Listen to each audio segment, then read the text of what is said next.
eu vou mostrar aqui o estelário, né? Às 17h41 e com as constelações de fundo aqui da minha cidade, Nova Friburgo. E vou falar de um aspecto que não foi pensado pela ciência, é que o Sol ele tem 696 milhões de quilômetros de raio e a Terra apenas 6.378 quilômetros de raio. Assim, a Terra vai estar sempre transladando, né? Ele vai estar sempre à frente de uma constelação, o Sol vai estar à frente de uma constelação de fundo. E o seu raio de 696 milhões de quilômetros vai impedir esta visibilidade das estações aqui atrás, das constelações, aqui atrás. Isso não foi pensado, não importa que a Terra esteja a 150 milhões de quilômetros do Sol de distância. Por quê? Porque o Sol ele não vai diminuir seu raio por estar tão distante. Não, ele sempre terá os 696 milhões de quilômetros. Assim, estando à frente de uma constelação, a exemplo de 18 horas, agora nessa nossa região, agora nessa nossa época, que Vênus é vista entre 18 horas e 21 horas, mais ou menos, então o Sol impediria ver Vênus, porque estaria na frente. O raio do Sol é muito grande, 696 milhões de quilômetros. Assim, estaria à frente de uma constelação e impediria a visão da constelação. A ciência não fala nada sobre isso, porque ela diz que o Sol, o seu tamanho angular é de apenas 0,5 graus e esquece que o Sol, de fato, tem um raio de 696 milhões de quilômetros. Então, eu gostaria de uma resposta sobre isso e que me desse uma resposta satisfatória, ok?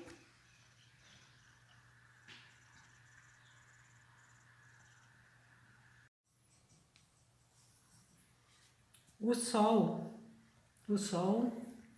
e a Terra transladando. O Sol tapa as constelações de fundo. Tapa. É isso que eu estou tentando demonstrar.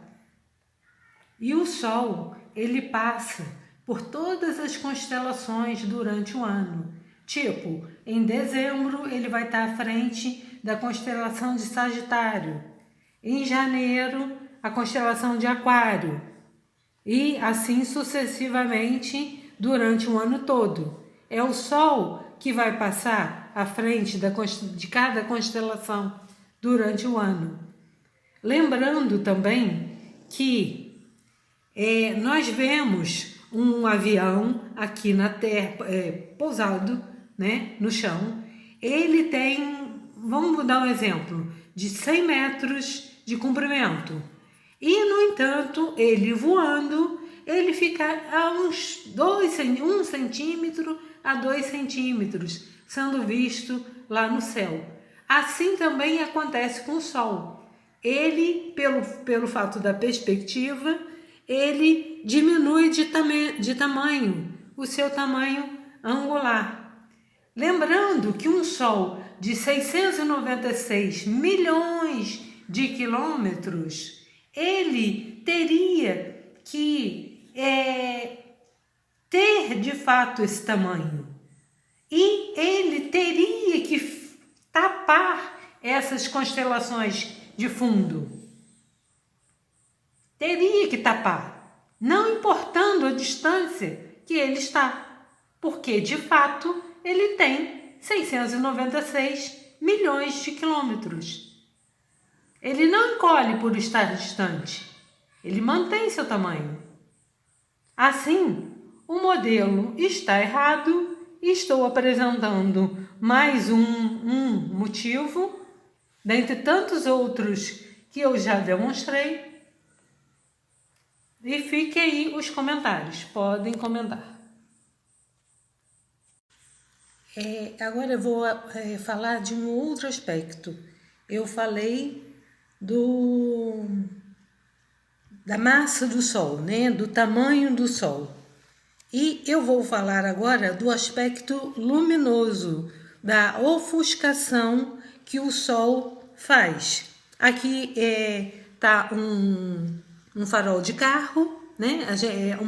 Um exemplo que a gente observa muito facilmente, né, nas ruas, que o farol do carro ele ofusca, assim como o Sol ofusca a visão. Então, eu falei do aspecto anteriormente do tamanho, a massa do Sol, ele tendo 696 milhões de quilômetros de raio, e aqui eu saliento o fator luminoso, que é a ofuscação. Assim, a constelação não poderia ser vista por essa ofuscação. As constelações de pano de fundo, que o Sol está à frente, não poderiam ser vistas. E, no entanto, se vê. No entanto, é perfeitamente nítido às 6 e pouco da noite, das 18 horas, a visualização das constelações.